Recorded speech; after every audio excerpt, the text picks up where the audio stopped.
Assalamualaikum warahmatullahi wabarakatuh. Selamat pagi.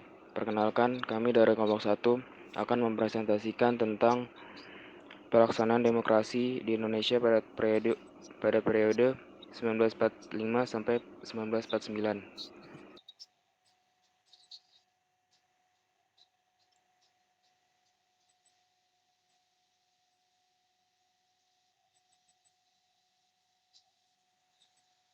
Demokrasi Indonesia masa revolusi kemerdekaan 1945 sampai 1949.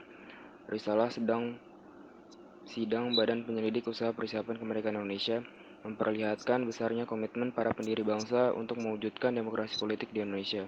Muhammad Yamin memasukkan asas perikerakyatan dalam usulan dasar negara Indonesia merdeka. Soekarno memasukkan asas mufakat atau demokrasi dalam usulan tentang dasar negara Indonesia merdeka yang kemudian diberi nama Pancasila. Keyakinan besar para pendiri bangsa tersebut timbul karena dipengaruhi latar belakang pendidikan.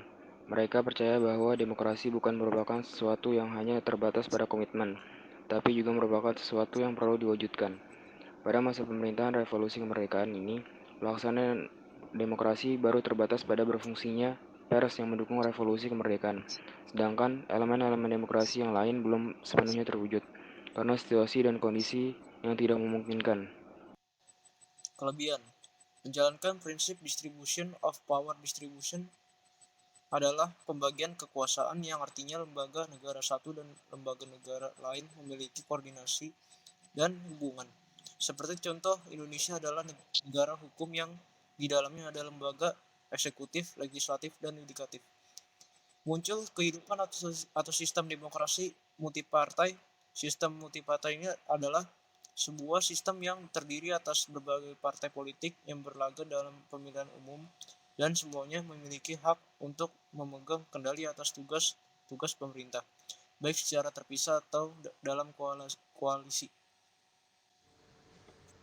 Adapun kelemahan pada demokrasi ini yaitu yang pertama sistem pemerintahan tidak berjalan atau tidak dapat bekerja sama.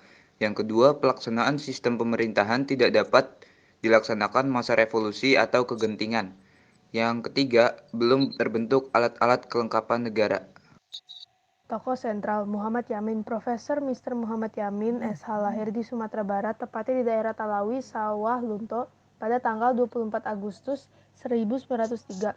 Beliau wafat tanggal 17 Oktober tahun 1962 pada usia 59 tahun. Masa kecilnya dilalui dengan menempuh pendidikan di HIS atau Hollatz Inlandse School. Selanjutnya ini bersekolah di Algemin Middelburg School atau AMS yang berlokasi di Yogyakarta. Pada jenjang selanjutnya, Muhammad Yamin melanjutkan pendidikan di Rijkshoek School de Batavia yang sekarang dikenal sebagai Fakultas Hukum Universitas Indonesia. Saat kuliah, Muhammad Yamin aktif dalam berbagai organisasi mulai dari Partindo hingga Gerindo. Muhammad Yamin merupakan sastrawan, budayawan, sejarawan, ahli hukum sekaligus politikus handal Indonesia. Ia menjadi salah satu tokoh yang dikenal karena usahanya merumuskan dasar negara yakni Pancasila.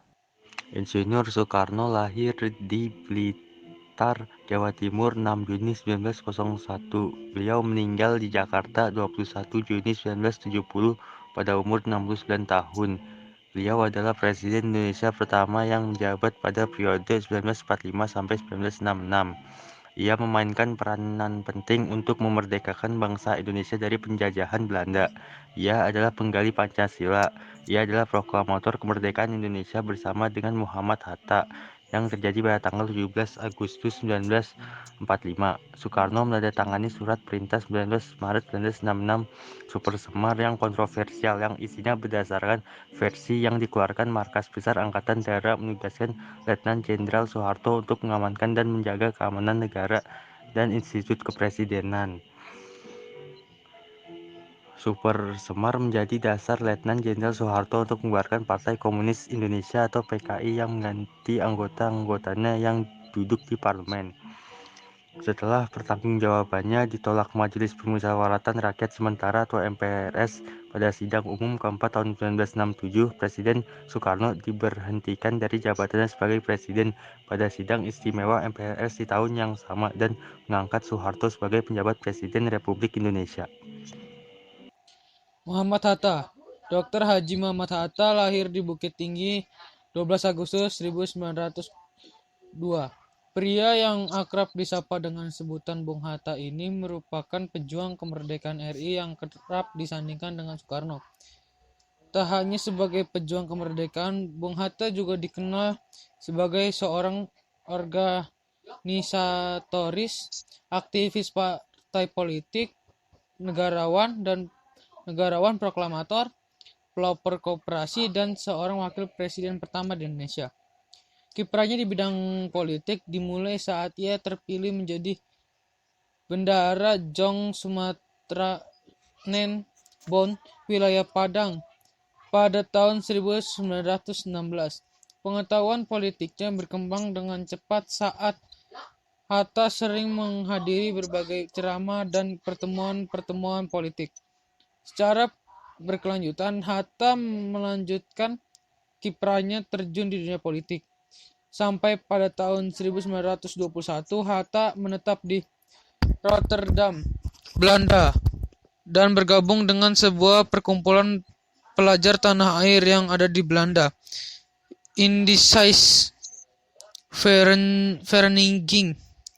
Mulanya organisasi tersebut hanyalah merupakan organisasi perkumpulan bagi pelajar, namun segera berubah menjadi organisasi pergerakan kemerdekaan saat tiga tokoh Indische Parachi yang isinya adalah Suwardi, Suryaningrat, Dawes Dekker, dan Cipto Mangunkusumo bergabung dengan Indische Vereniging yang kemudian berubah nama menjadi Perhimpunan Indonesia atau PI di Perhimpunan Indonesia.